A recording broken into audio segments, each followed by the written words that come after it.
em Juízes capítulo 6, nós temos esta nação de Israel sendo dominada pelos midianitas. Vocês observaram na leitura que nós fizemos, desde o verso 1 até o verso de número 10, aonde o texto diz que Israel estava dominado pelos midianitas, completamente escravizados por eles por causa dos seus pecados. Mas é interessante, antes de entrar na vida de Gideão, entender um pouquinho esse período que é conhecido como o período dos juízes. Quando você olha, por exemplo, você percebe que Josué assumiu um papel de juiz da nação israelita. O juiz era uma espécie de comandante, de líder geral, resolvia os problemas, tanto de ordem cívica, como também de ordem militar. Ele assumiu um papel como um governante da nação, ele que controlava as disputas, as guerras que a nação enfrentava, ele liderava o exército, resolvia as demandas também, que trazia para ele também os problemas civis ali da população, também trazia para ele, e eles ganharam o título de juiz. Então a Bíblia diz que logo após a morte de Josué, levantou-se uma geração que não conhecia o Senhor. E quando você vai ler o livro dos Juízes, você vai ver esse gráfico de altos e baixos da nação.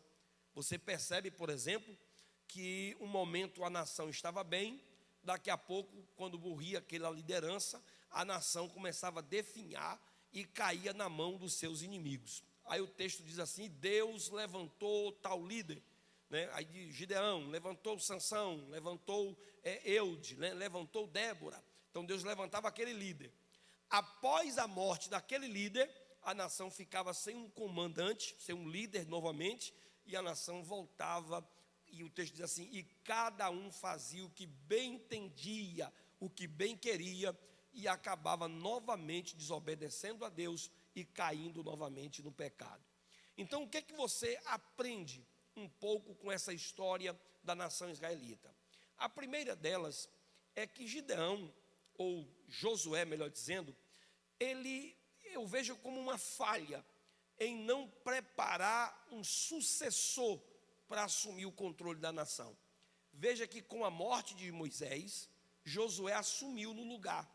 Mas com a morte de Josué, não houve um líder que se destacou, não houve uma pessoa que foi treinada, que foi orientada para assumir o controle da nação.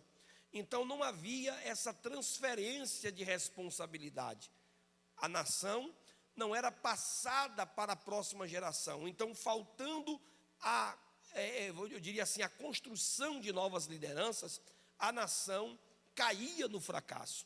Então é um grande erro se nós cometermos esse mesmo caminho, ou seguirmos esse mesmo caminho no presente. A igreja, ela precisa construir novos líderes, construir novas lideranças, construir novos obreiros, para que a geração do futuro possa sempre ter lideranças que sigam exemplos dos líderes atuais. Então, assim, é preciso construir novas lideranças para que possamos dar continuidade àquilo que Deus tem para fazer através da sua igreja. E Josué, ele falha justamente nessa questão, em levantar uma nova geração. E quando eu digo levantar uma nova geração, é também dever nosso passar para a futura geração, passar para os nossos filhos o conhecimento e a experiência que nós temos com Deus. Porque senão, irmãos, nós iremos levantar uma igreja, uma geração de crentes, uma geração de servos de Deus que não tem experiência com Deus, que não conhece o Deus que nós servimos. E aí entra aqui, que é fundamental, a gente passar conhecimento para os nossos filhos, o conhecimento de Deus, passar para eles uma vida de intimidade com Deus. E eu percebo que estamos falhando nisso. Há uma falha muito grande por parte nossa, de não conseguir passar para os nossos filhos, de não conseguir passar para as nossas crianças, para os nossos jovens, para os nossos adolescentes, o conhecimento de quem é o Deus que nós servimos. Quantos filhos de cristãos, de servos de Deus, se desviando da igreja? Quantos jovens nossos estão aí fora no mundo?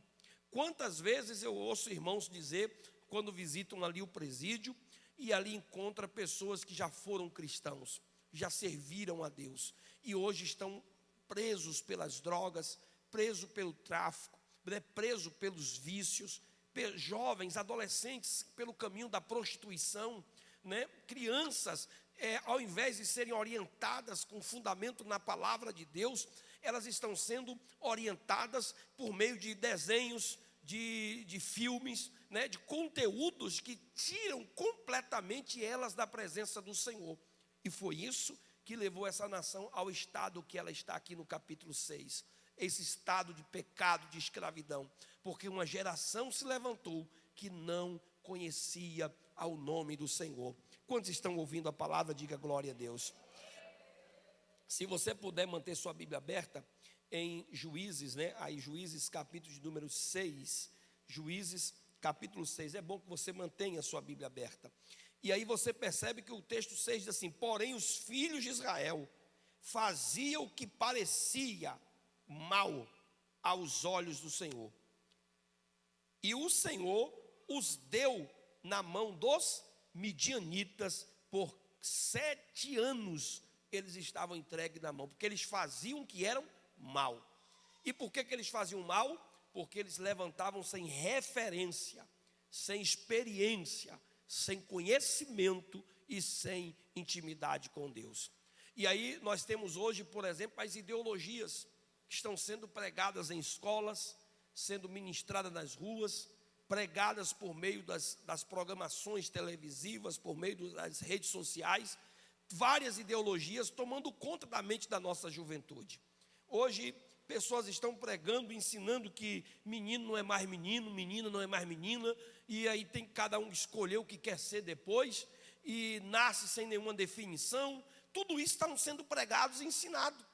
E nós, como pais, nós como responsáveis pelos nossos filhos, o que estamos fazendo?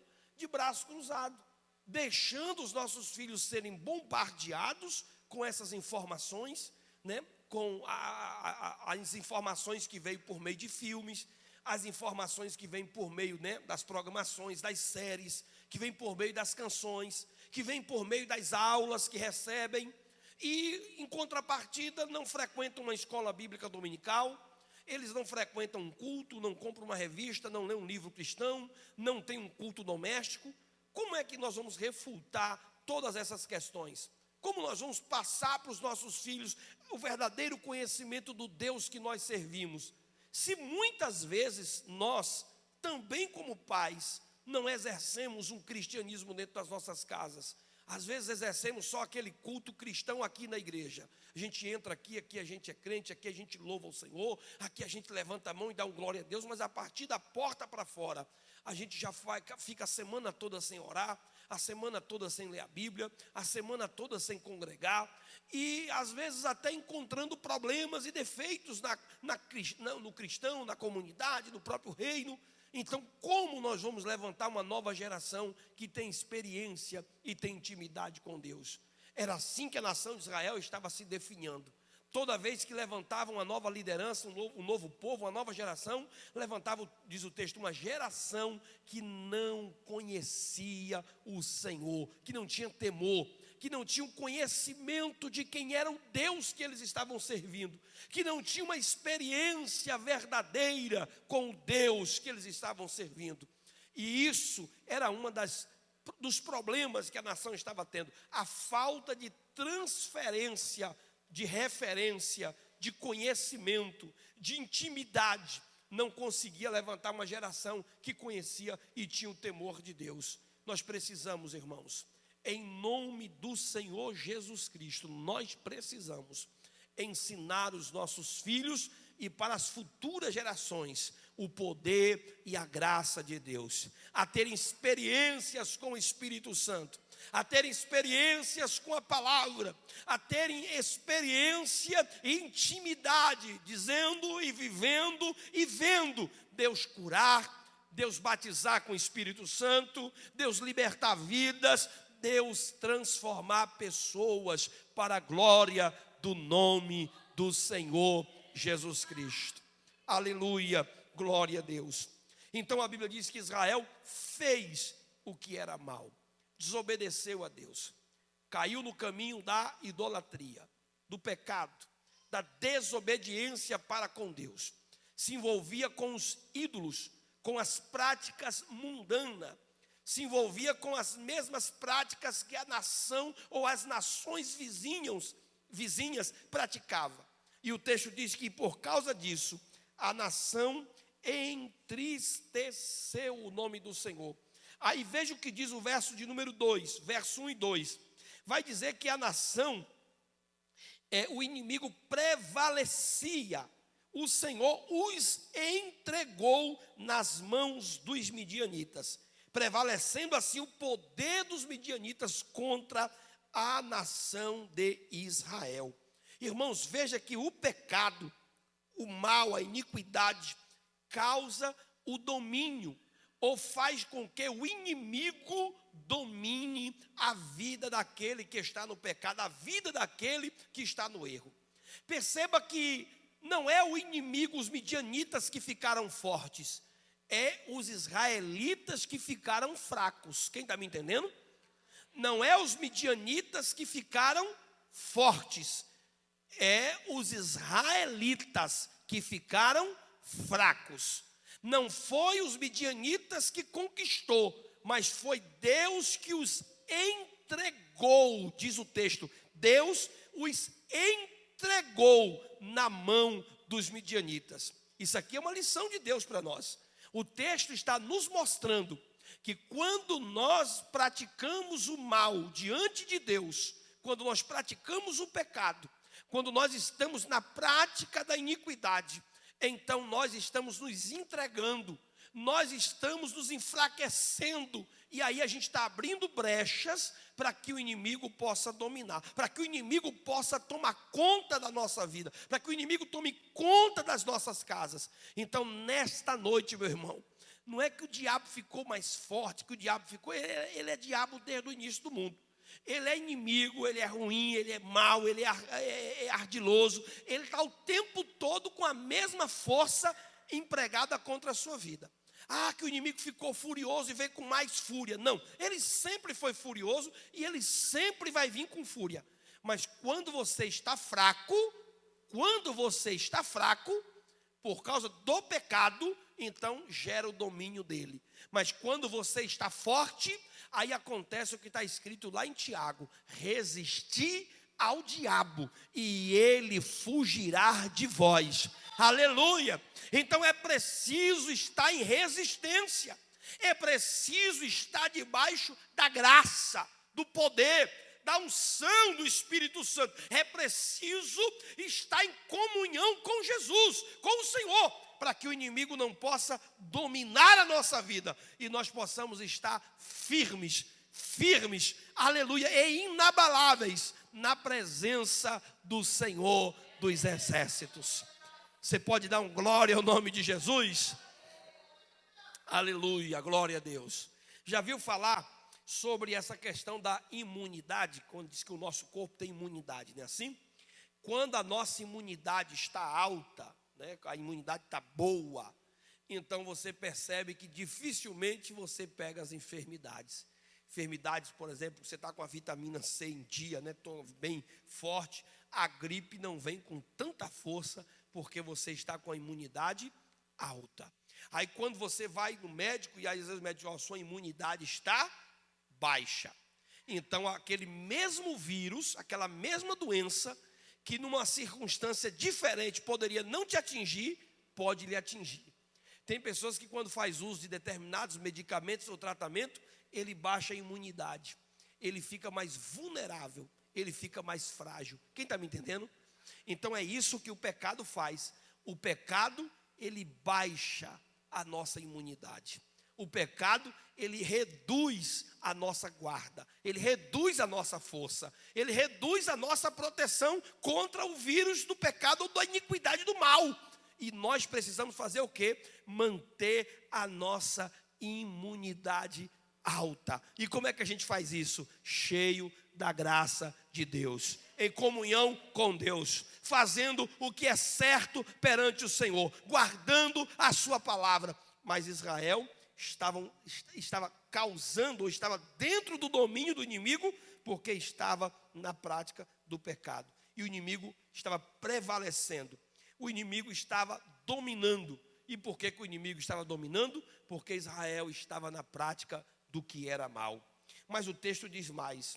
O texto diz que por causa dessas derrotas, por causa deste pecado, a nação estava com medo. A nação estava vivendo com medo. Quando você passa a ter medo do inimigo, tem alguma coisa errada. Não é para você ter medo do inimigo. O que é isso, pastor? Não é para você subestimar, mas também não é para você ter medo. Subestimar é como, pastor? Por exemplo, tem gente que fala, o inimigo é um cachorro. Já viu pessoas falando, o diabo é um cachorro sem dente, que late e não morde. Não é bem assim não. O inimigo, ele tem suas artimanhas. O inimigo, ele é inteligente, né? Ele é ardiloso, ele é cheio de manhas, de tramas.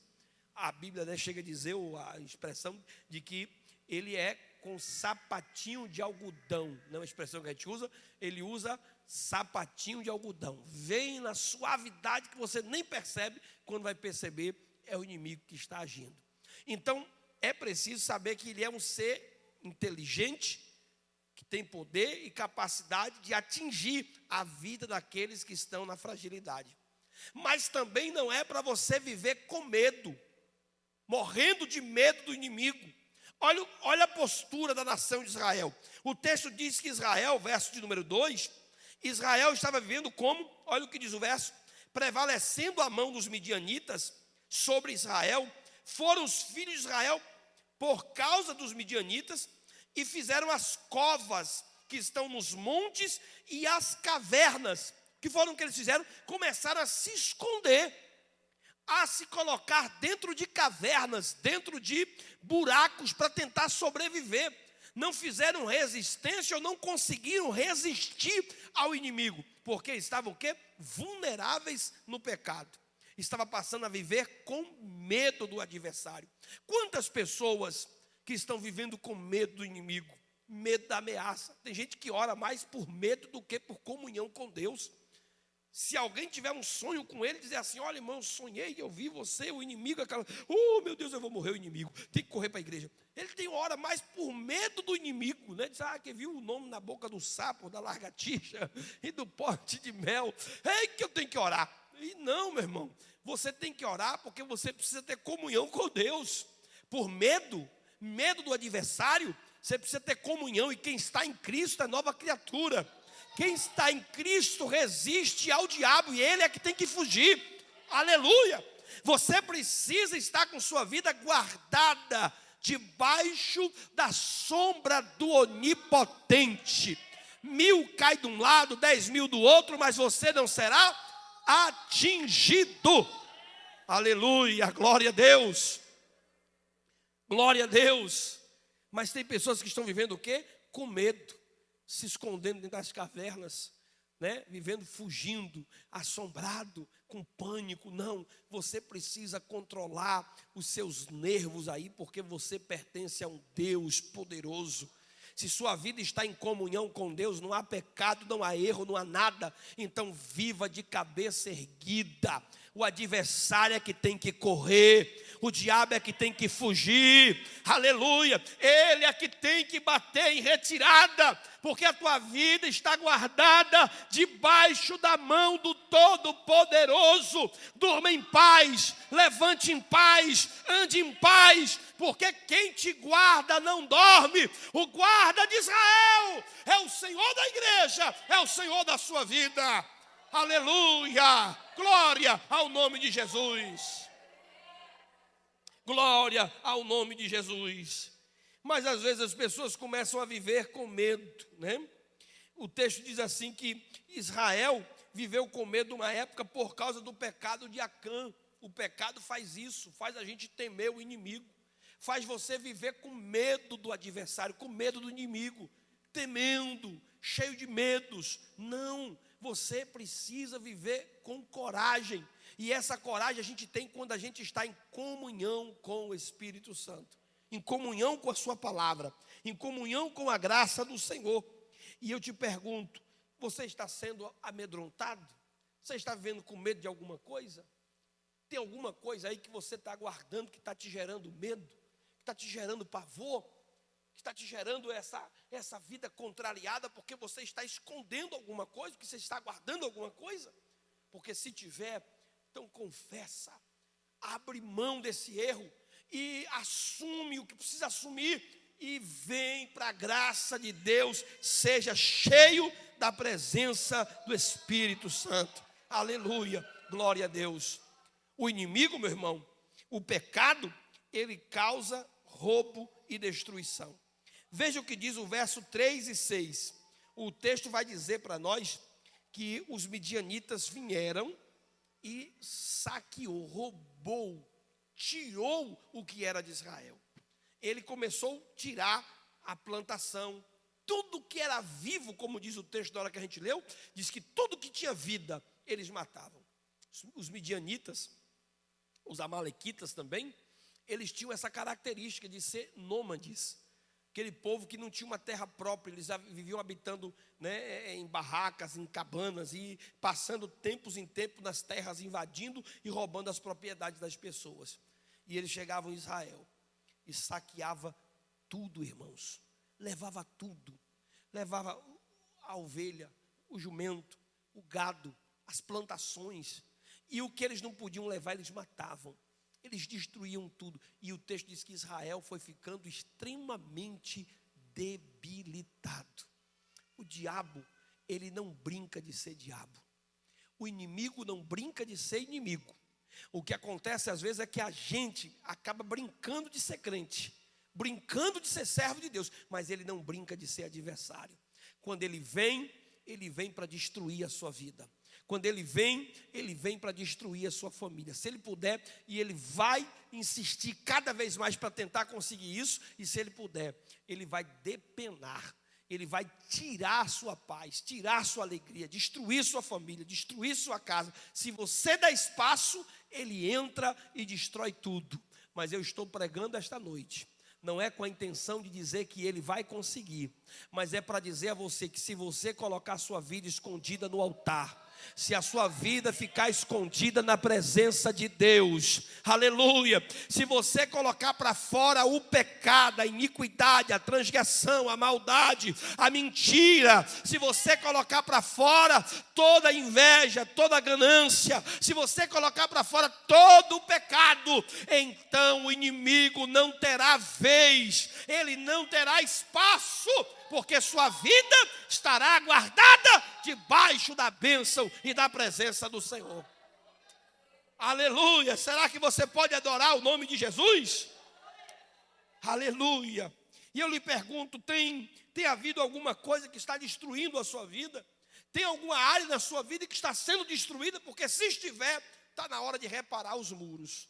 Está na hora de reparar esta área, de corrigir o que está causando esse problema, para que você possa ser guardado e protegido debaixo da bênção do Senhor. O pecado, irmãos, ele causa tristeza ou entristecimento ao Espírito de Deus. Veja o que diz o verso de número 7 até o verso de número 10.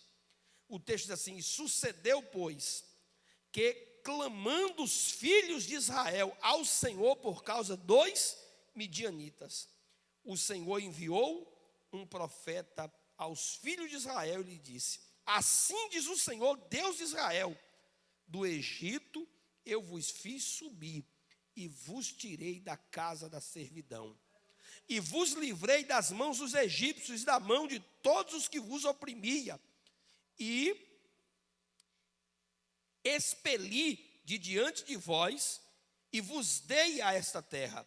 E vós disse: e vos disse: eu sou o Senhor vosso Deus, não temais os deuses dos amorreus, em cuja terra habitais, mas não destes ouvido à minha voz. O Senhor está dizendo assim: eu fiz tudo por vocês, mas vocês não conseguiram ouvir a minha voz. Eu expulsei o inimigo, eu liberei a terra, eu entreguei a terra a vocês, mas vocês não ouviram a minha voz. Causou o quê? Tristeza. Quando nós estamos no pecado, na iniquidade, quando cometemos erros, nós estamos entristecendo a voz do Senhor. Estamos entristecendo o nosso Deus. E quando nós entristecemos o nosso Deus, nós abrimos brechas para o inimigo. Nós abrimos brecha para que o inimigo possa agir. E esta noite é noite da gente corrigir isso por meio da palavra. Quem está entendendo a palavra? Aleluia. Lembra de uma história, não sei se você já ouviu falar. O menininho, ele estava brincando com um badoque, né, aquele estilinguezinho, jogando pedra nos patinhos que a mãe criava. Eu achei um sítiozinho e ele lá jogando as balinhas, né? Pá. E a mãe já tinha avisado para ele não ficar jogando, que ia machucar os animais. Aí lá numa hora lá ele jogou uma balinha daquela, pá, acertou a cabeça do pato e o pato morreu. Ele correu, cavou um buraco e enterrou o pato. Mas na hora que ele enterrou o pato, quem é que estava mais ele? A irmã. A irmã estava lá com ele e disse: vou contar para amanhã. Ele disse: pelo amor de Deus, não conta para amanhã não, porque amanhã vai me dar uma surra e vai arrancar meu couro. Não, vou contar, não conta não, o que você pedir eu faço. Aí a mãe chegava e dizia: minha filha, vai lavar os pratos. Aí ela ia lá e falava: ô fulano, vai lavar os pratos para mim. Aí ele dizia assim: mas eu ir lá lavar os pratos. Olha o pato, senão eu conto que você matou o pato de manhã. Aí o que ele ia fazer? Ele ia lavar os pratos. Aí tinha lá que varrer o quintal.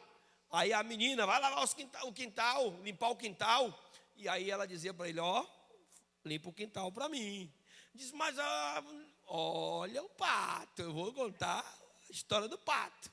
Meu irmão, todos os serviços de dentro de casa, que era para a menina fazer, passou para ele fazer. Ele se tornou um escravo da irmã.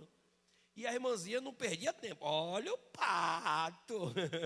Você lembra que você matou o pato de mamãe. E aí ele foi se tornando um escravo.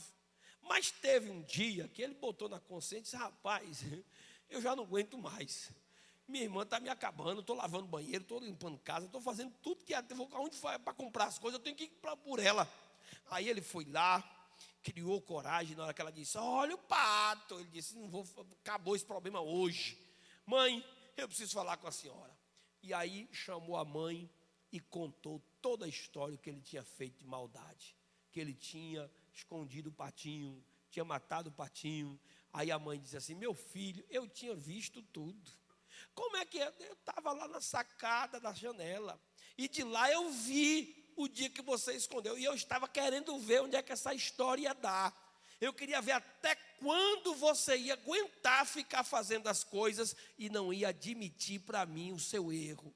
Vai ser punido, vai ser corrigido, mas eu estava esperando até quando você ia aguentar esse sofrimento. Então a moral da história é de que às vezes nós estamos sofrendo pelo pecado cometido, pelo erro cometido, porque nós enterramos o pato.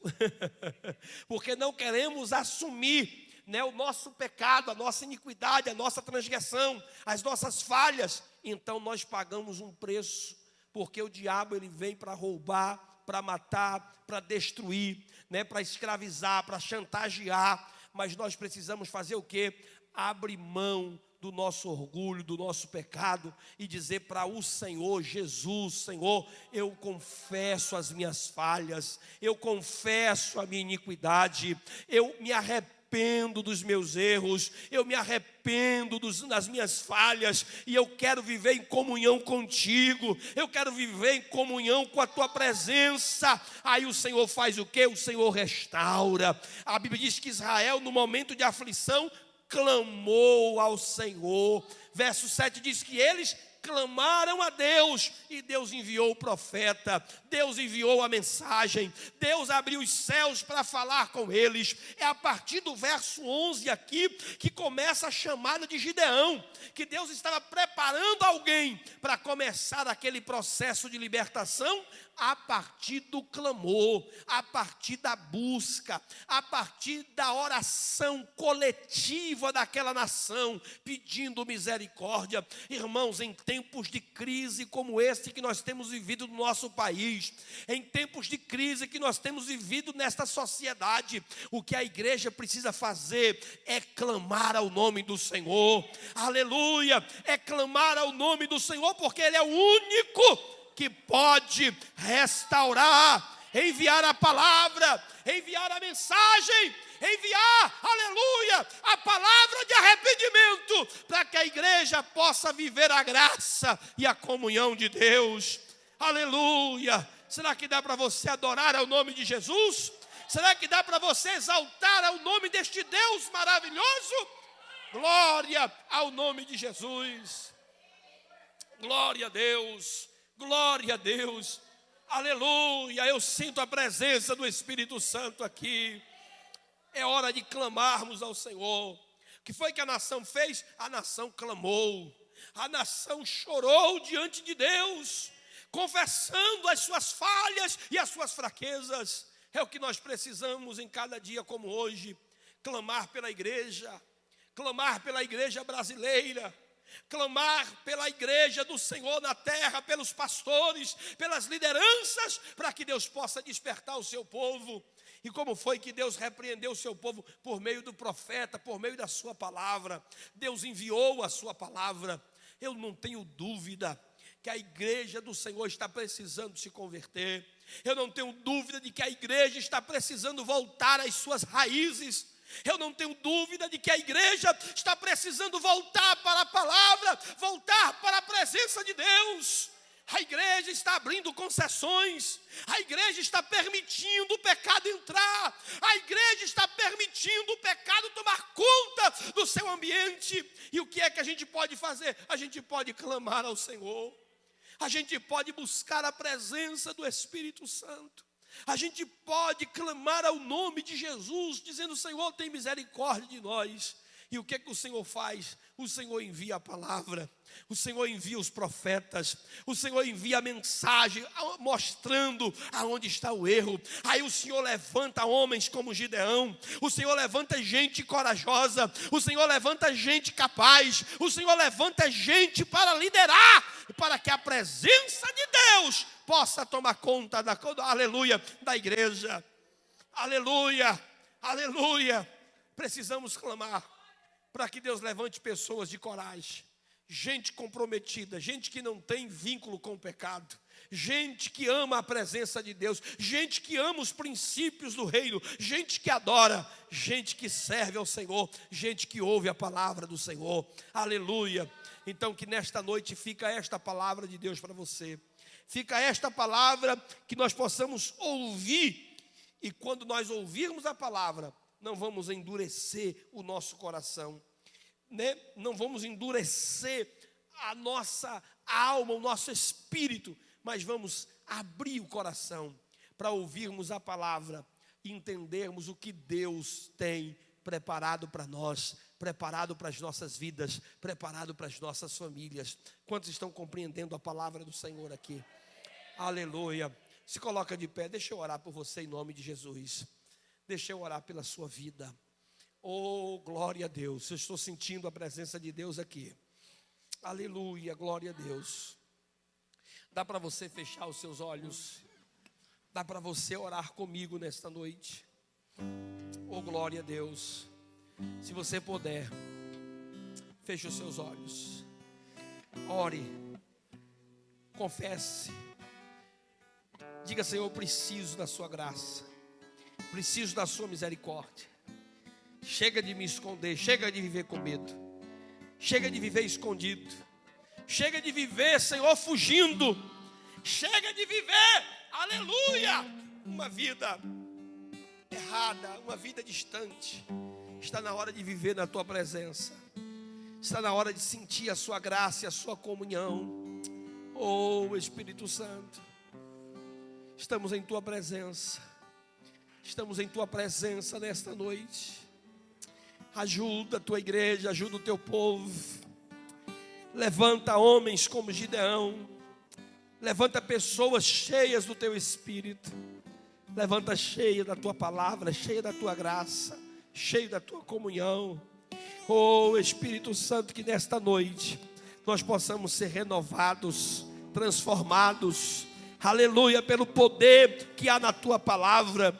Quebra todo jugo do inimigo, quebra todo jugo do adversário, quebra todo jugo, meu Deus, que tem causado escravidão, que tem causado tormento, que tem causado problema para a vida da tua igreja. Mas que nesta noite nós sejamos cheios da sua palavra, cheios da sua graça, renovados pelo teu Espírito Santo. Toma a tua igreja nas tuas mãos, dá vitória aos teus filhos, em nome de Jesus, em nome de Jesus. Quantos creem no poder da palavra? Glória a Deus, aleluia. Deus te abençoe.